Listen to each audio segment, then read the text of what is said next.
Ya, ini ada pertanyaan, apakah waktu-waktu sholat yang sekarang digunakan oleh kaum muslimin sudah sesuai dengan yang ditetapkan Rasul seperti penerapan jam abadi? Nah, tentang masalah jam abadi, ya tentunya itu adalah hal yang tidak mungkin ada jam abadi. Ya, sebab di suatu saat terjadi pergeseran yang pasti tidak akan sama. Dan itu tidak mungkin akan ada yang seperti itu. Jelas ya? Tapi harus diketahui bahwa di sejumlah daerah itu ada instansi khusus yang menangani tentang penentuan masuknya waktu sholat. Ya. Saya sendiri punya pengalaman pribadi dengan sebagian orang yang bekerja di instansi ini di Makassar.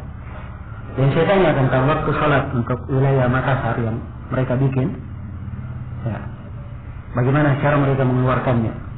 Mereka sebutkan bahwa mereka mengeluarkan hal tersebut setelah mereka uji coba selama setahun, baru mereka mengeluarkannya. Nah, ini menunjukkan bahwa ada uji coba. Ya, karena itu saya nggak tahu di daerah itu setiap tempat mungkin berbeda ya keadaannya. Baik, ini hal yang pertama yang ingin saya ingatkan di sini. Kemudian hal yang kedua, penentuan waktu-waktu sholat itu dengan hal yang telah ditetapkan oleh Rasulullah Sallallahu Alaihi Wasallam.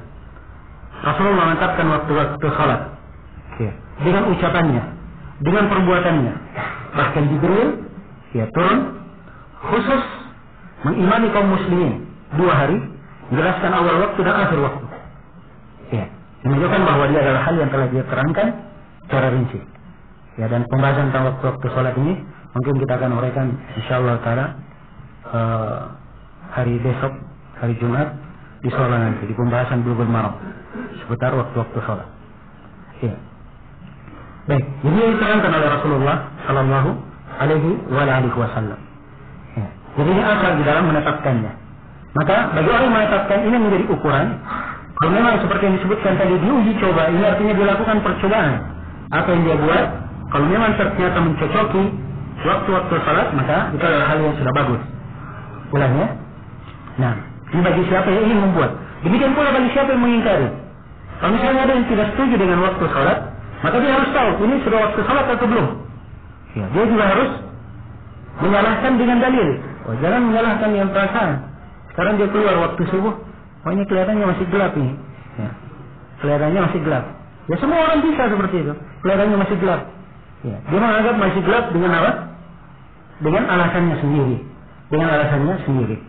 Kemudian yang ketiga yang saya ingatkan di sini, sebenarnya ada yang membuat masalah ini menjadi panas di Indonesia. Ya. Nah, saya baca di sebagian majalah, ya saya kira antum semua tahu. Ya.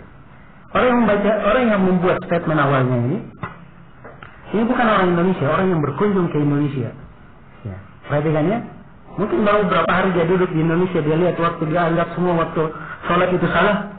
Ini kan lancang namanya. Ya. Kemudian membuat pembahasan yang menyalahkan. Ya. Dan perlu saya beritahukan bahwa orang yang jenis seperti ini, dia datangnya dari Saudi, bukan orang Saudi, tinggal di Saudi. Ya. Orang-orang yang seperti ini ada sebagian orang di Saudi yang membuat keraguan di waktu-waktu sholat yang sudah ditetapkan oleh Ummul Qura. Ya. Dan orang-orang ini sudah ditegur.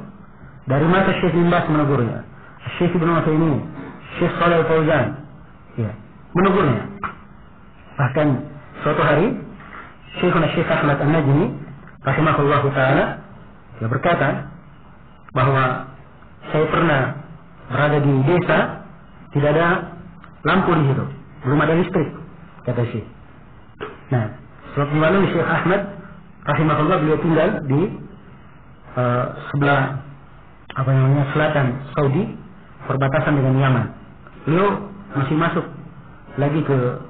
saja ke gurun sedikit akan ketemu sebagian desa yang tidak ada listrik. Kata Syekh, saya melihat waktu subuh itu saya lupa sekarang apakah lebih cepat atau lebih lambat. Yang jelas tidak seperti waktu yang telah ditetapkan.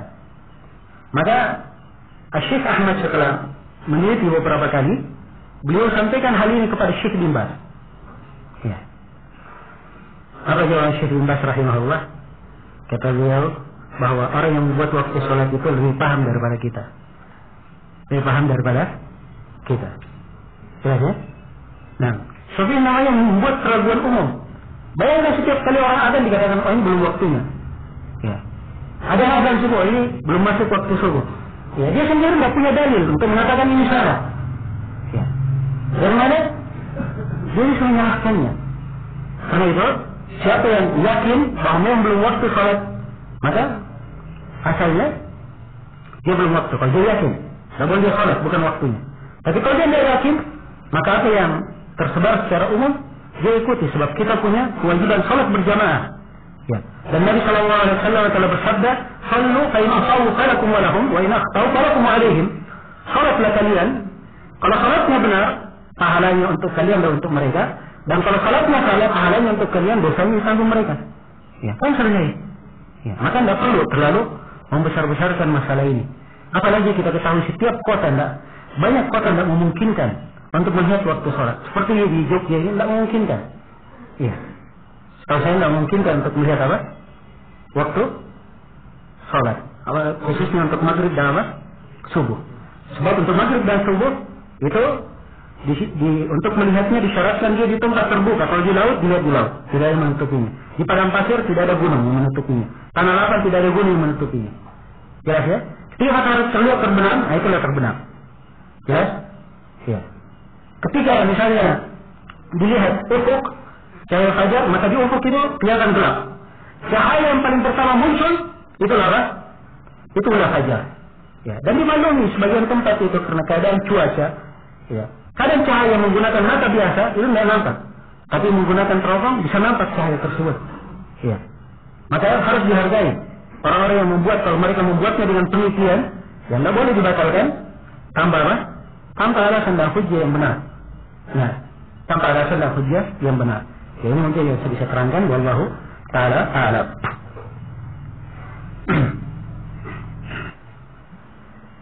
Ya, ini ada yang bertanya tentang musik atau nasyid. Katanya dulu dia suka mendengar musik. Setelah tahu hukum musik itu, maka dia agak berat untuk apa? Dia tahu haram, dia berusaha menghindarinya, tapi terasa berat karena sudah terbiasa. Nah, dan masih ternyanyian dan terekam. Ya. Dari sini ditanyakan bagaimana cara menghindarinya. Ya, dimaklumi ya bahwa orang yang terbiasa di sebuah kebiasaan itu tidak mungkin dia langsung lepas dari kebiasaan itu. Ya, nggak mungkin langsung lepas dari kebiasaan itu. Jangan kita, para sahabat saya tidak lepas dari hal tersebut. Nah, ya bagi siapa yang belajar kitab tauhid, dia bisa memahaminya. Kitab tauhid disebutkan dalam hadis Datu Anwar. Ya, kan? Ya. Bagaimana para sahabat yang baru masuk Islam itu? Dia berangkat ke Hunain. Mereka berkata, ya Rasulullah, buatkan untuk kami Datu Anwar sebagaimana kaum musyrikin itu punya apa? Datu Anwar. Lihat, para sahabat yang berucap, ya, minta dibuatkan apa? Datu Anwar. Tahu Datu Anwar? Ini pohon yang kaum musyrikin menggantung pedang-pedangnya di situ, mengambil berkah. Ya. Nah, kata Syekh Muhammad bin Abdul Wahab ketika memberikan masailnya, kata beliau ini menunjukkan bahwa orang yang terbiasa dengan kebiasaan yang jelek, ya, kebiasaan yang salah, kalau dia tidak memperhatikannya, mungkin saja suatu saat dia kadang jatuh lagi di situ. Ya. Karena itulah ikhwani fillah, ini juga saya ingatkan. Jadi nasihat dari banyak ulama kita, orang yang pernah sebelumnya misalnya terpengaruh dengan pemikiran-pemikiran yang salah, pemahaman-pemahaman yang keliru, itu dia harus mendidik dirinya, mempelajari akidah as-salaf, mempelajari akidah as-salaf, dia perbaiki akidahnya dengan menekuni buku-buku salaf. Supaya jangan ada syubhat ternyata melekat di hatinya, dia anggap sudah bersih, ternyata masih ada. Ya, ternyata masih ada. Kita ambil pelajaran misalnya Abul Hasan Al-Asy'ari. Ya, dia sudah bertobat atau belum? Ya, di mana nih tobatnya? Ya, untuk tobatnya kembali kepada mazhab ahli sunnah, dia menulis 4 buku. Menulis 4 buku. Disebutkan oleh Ibnu Al-Qayyim dalam Nuniyah, beliau menulis 4 buku. Yang pertama Al-Ibadah, yang kedua Maqalat Al-Islamiyyin, yang ketiga Risalah ila Ahli Tsabar, yang keempat saya lupa namanya. Ya, 4 buku dia tulis. Itu pun di dalam bukunya Al-Ibadah, masih ada sebagian debu-debu Asy'ari yang tersisa. Perhatikan, tidak bisa lepas. Ya. Nah, kaidah perlu seorang itu mendidik dirinya. Ya. Di atas pemahaman-pemahaman akidah yang kuat. Dan sini pentingnya mempelajari akidah. Kalau mungkin kita tanya kepada diri kita, siapa yang sudah pernah selesai membaca Thalathatul Usul, 3 landasan utama? Ya. 3 landasan utama Syekh Muhammad bin Abdul Wahab. Ini pembahasan tentang menjawab pertanyaan man rabbuka, ya, man nabiyuka, siapa nabimu, dan ma dinuka, dan apa agamamu. 3 pertanyaan ditanyakan oleh 2 malaikat di alam kubur. Ya. Kira-kira siapa yang sudah mempelajari buku ini sampai selesai? Ya. Mungkin banyak di antara kita yang belum menyelesaikannya. Ya. Siapa yang sudah pernah mempelajari akidah wasithiyah sampai selesai? Ya. Siapa yang sudah pernah mempelajari misalnya Ushul Sunnah karya Imam Ahmad sampai selesai? Apalagi kalau dia buka buku-buku akidah yang sangat banyak. Aqidatus Salaf, Ashabul Hadits karya As-Sabuni, Syarh Sunnah karya Al-Barbahari, Al-Aqidah Al-Marrakushiyah karya Syekhul Islam Ibn Taimiyah, ya. Syarh Sunnah karya Al-Muzani, ya. Kitab As-Sunnah misalnya karya Ibn Abi Hatim, dan buku-buku yang lainnya. Ada ringkasan, ada yang sedang, ada yang panjang dengan sangat-sangat. Ya. Saya yang pernah menyelesaikannya. Ini kalau seorang salafi sibuk mempelajari hal ini, waktunya sudah habis. Hanya untuk mempelajari apa? Tidak perlu dia cari kegiatan lain. Ini sudah cukup. Jadi dia menyibukkan dirinya mempelajari ilmu-ilmu ini. Tapi itulah tadi seperti yang saya ingatkan, kadang hal-hal di kehidupan dunia ini, ya, kemudian bisikan syaitan, kadang membuat seorang itu keluar, ya, dari tujuan penciptaannya, keluar dari arti dan hakikat kehidupannya. Nah, makanya bagi siapa yang terbiasa dengan sebuah kebiasaan yang salah, dia berusaha untuk mengobatinya. Ya, berusaha untuk mengobatinya. Kalau dia kebiasaan salah berkaitan dengan agama, dia pelajari ilmu syariat. Berkaitan dengan syahwat, seperti yang disebut misalnya di sini kebiasaan mendengar musik, maka dia melatih dirinya untuk bersabar. Ya, sambil dia pelajari besarnya dosa mendengarkan musik misalnya. Kemudian bagaimana hal itu bisa mengeraskan hatinya, ya, dan bagaimana itu melalaikannya dari mengingat kepada Allah. Ya, kemudian dia biasakan dirinya dengan hal yang bertentangan dengan itu. Kalau dia biasa menyanyi, biasa bisanya, ya, dengan nada-nada, ya, dengan timbangan-timbangan lagu, maka sekarang dia biasakan dengan Al-Quran, ya, dengan kalimat-kalimat zikir, dengan kata-kata yang baik, berusaha membiasakan. Ya. Namanya ketaatan butuh perjuangan, ya. Jangan baru sekali 2 kali, kemudian tidak sanggup, akhirnya keok masuk kotak. Ya. Ini bertentangan dengan apa yang disabdakan oleh Rasulullah. Ihris ala ma yanfa'uk. Bersemangat kamu meraih apa yang bermanfaat bagimu. Ya. Wasta'in billah, mohon pertolongan kepada Allah. Terus berdoa. Ya. Wala ta'jaz, jangan merasa lemah. Ya, harus diulangi dan diulangi terus. Dibiasakan dan dibiasakan. Nah.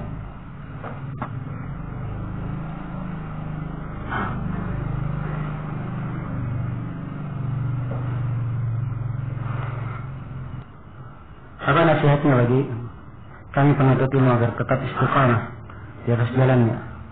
Sementara ketika kita bermajlis, jiwa mudah terlena oleh fitnah. Ya, namanya jiwa seperti itu. Ya, kata Imam Az-Zahabi dan sejumlah para imam mengucapkan, Inna an-nafsa dha'ifa wa syubha khattafa. Sungguhnya jiwa itu lemah dan syubhat itu menyambar-nyambar. Ya, syubhat itu menyambar-nyambar. Banyak cara seorang itu istiqamah. Ya, di antara cara seorang itu istiqamah yang pertama, dia giat menuntut ilmu. Ya, ini ciri kebaikan. Sebab dari masa as-salaf hingga sekarang, ya, para ulama kita hanya melihat ciri kebaikan seorang itu, dia sibuk dengan ilmu atau tidak. Semakin sibuk dia dengan ilmu, kita harapkan kebaikan. Walaupun kadang dia melakukan kesalahan yang lainnya, tapi kalau dia sibuk dengan ilmu, itu ciri kebaikan. Ciri kebaikan. Ya, dan ciri kebaikan ini saking pentingnya disebutkan oleh Imam Abu Bakar Al-Ismaili dalam akidah beliau. Dia punya akidah yang dicetak dengan judul I'tiqad A'immatul Hadits. Ya. Di dalam akidah tersebut, ingat ya, kalau dia pembahasan akidah as-salaf, itu artinya adalah hal yang disepakati oleh ahli sunnah dan hal yang membedakan antara ahli sunnah dan ahli bidah. Di antara ciri ahli sunnah, mereka sibuk dengan ilmu syariat. Ya. Sibuk dengan apa? Ilmu syariat dan mempelajari ilmu syariat. Artinya harus ditanamkan ke dalam jiwa. Ini sebab yang pertama yang menyebabkan seorang itu istiqamah. Sebab yang kedua yang menyebabkan seorang itu istiqamah adalah dia berusaha menjalankan segala kewajiban, ya, dan melengkapinya dengan nawafil, amalan-amalan ketaatan. Jadi dia jaga. Ya, dia jangan menuntut ilmu, tapi kewajibannya dia telantarkan. Salat 5 waktunya bolong-bolong. Ya. Dia punya kewajiban zakat, tidak pernah dia peduli. Dia ada kemampuan untuk haji, dia tidak lakukan. Dia harus menyambung silaturahminya, dia putuskan. Secara langsung maupun tidak langsung. Ya. Kewajiban hendaknya didahulukan, dilaksanakan. Ya, Allah. Kemudian dia berusaha menutupinya dengan amalan-amalan sunnah. Nawafil, sibuk dengan nawafil. Ya. Nah, kalau seorang meraih tingkatan ini menyebabkan dia sangat istiqamah. Bahkan ini adalah ciri wali Allah Subhanahu wa ta'ala yang disebutkan dalam hadits qudsi. Ya. Kemudian yang ketiga yang menyebabkan seorang itu istiqamah, ya, adalah dia banyak duduk dengan orang-orang yang salih, orang-orang yang mengarahkannya kepada kebaikan. Ya. Kalau teman duduknya adalah teman duduk yang jelek, maka ini cenderung akan mengarahkannya kepada apa? Kejelekan. Ya, karena itu dia berusaha mencari teman duduk orang-orang yang baik, orang-orang yang bisa membantunya, ya, berada di atas ketaatan. Dan Rasulullah SAW memperumpamakan teman duduk yang baik itu dengan perumpamaan yang sangat indah. Di dalam hadits Abu Musa al-Asy'ari yang diriwayatkan oleh Imam Al-Bukhari dan Imam Muslim, kata beliau, "Mathalul jalisi salih wa jalisi su' kahamil misk wa nafihil kir." Perumpamaan teman duduk yang baik dan teman duduk yang jelek itu bagikan orang yang membawa minyak wangi dan orang yang meniup api atau pandu besi. Ya, bagaimana orang yang membawa minyak wangi? Orang yang bawa minyak wangi, minyak wanginya dia jual sama kamu. Kau paling tidak coba minyak wangi ini, kan dia. Ya. Atau paling tidak kamu akan mencium bau harum di sekitarnya. Tinggal minyak wangi. Ya, itu teman duduk yang baik. Ya, mungkin kita diajari hal yang bermanfaat. Kalau tidak, kita akan melihat akhlaknya. Tidak senang bergibah. Ya, di waktu sholat dia langsung pergi berwudu keluar untuk sholat. Ya, terpengaruh dengan akhlak. Jelas ya? Tapi teman duduk yang jelek, Nabi perumpamakan bagi peniup api, ya, atau pandu besi. Orang pandu besi dulu, mas dahulu, nah, dan sekarang masih dipakai dengan ditiup besinya untuk memanaskan besi. Kemudian diolah sesuai dengan apa yang hendak dia buat dari besi itu.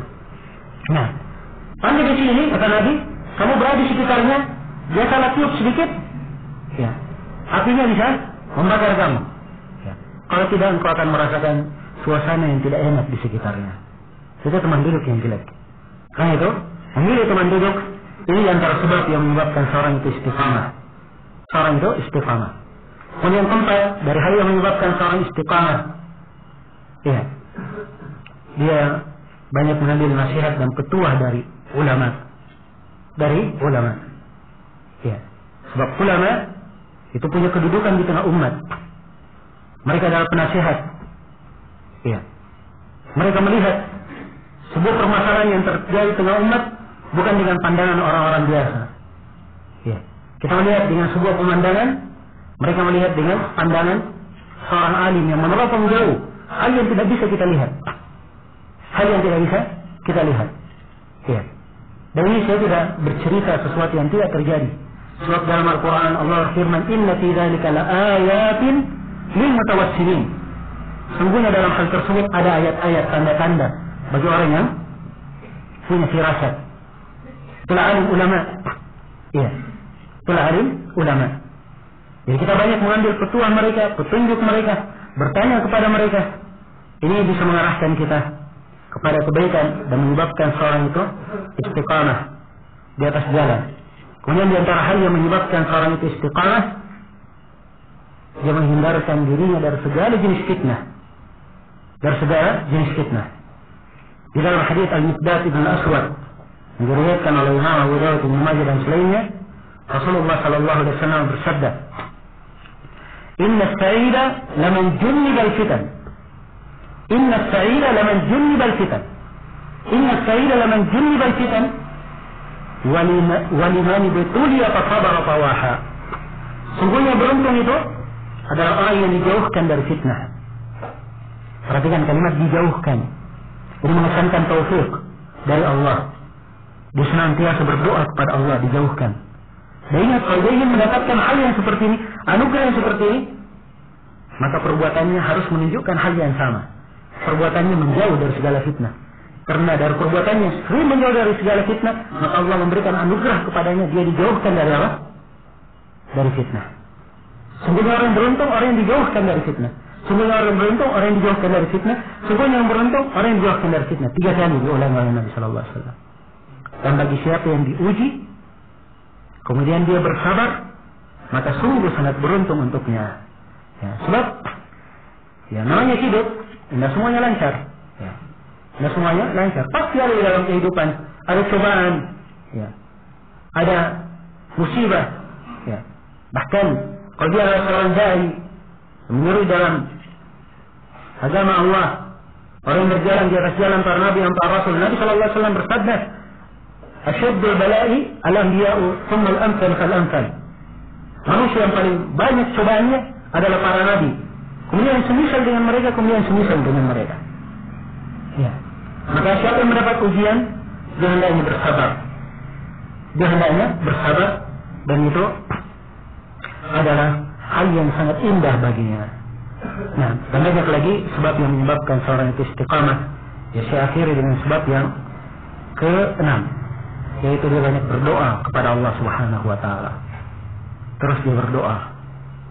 Ya, diberi istiqamah, diluruskan jalannya, dia dijaga, diberi petunjuk. Ini saya lihat dari doa ini terdapat di dalamnya suatu hal yang sangat menakjubkan juga bagi siapa yang terus berdoa. Ya, tapi sangat disayangkan banyak dari kaum muslimin tidak memperhatikannya. Tidak memperhatikannya. Padahal dia adalah senjatanya para nabi dan para rasul. Ya. Lihat wali-wali Allah itu, para nabi dan para rasul. Mereka berdoa. Nabi Nuh berdoa kepada Rabbnya ketika didustakan oleh kaumnya. Nabi Saleh, Nabi Syuaib, ya, Nabi Hud. Nabi Hud. Kemudian Nabi kita Nabi Muhammad sallallahu alaihi wasallam. Nabi Ayub, dimaklumi bagaimana doanya. Nabi Yunus bagaimana doanya. Ya. Semuanya berdoa kepada Allah Subhanahu wa taala. Mereka orang-orang yang sangat bertakwa dan takut kepada Allah. Sedemikian banyak doa kepada Allah. Ini menunjukkan bahwa doa ini adalah di antara ciri ahli ibadah. Ciri ahli ibadah dan ciri orang yang sangat dekat hatinya kepada Rabbnya. Ya. Dan ini di antara sebab yang menyebabkan hamba tersebut bisa istiqamah di atas jalan yang lurus. Itu yang terakhir mungkin ya. Bagaimana penjelasan tafsir ayat yang mananya kata iblis laknatullah alaih, saya akan mendatangi mereka dari arah depan, belakang dan arah kanan kiri kecuali hamba-Ku yang yang makhlusin. Ini ayat di surah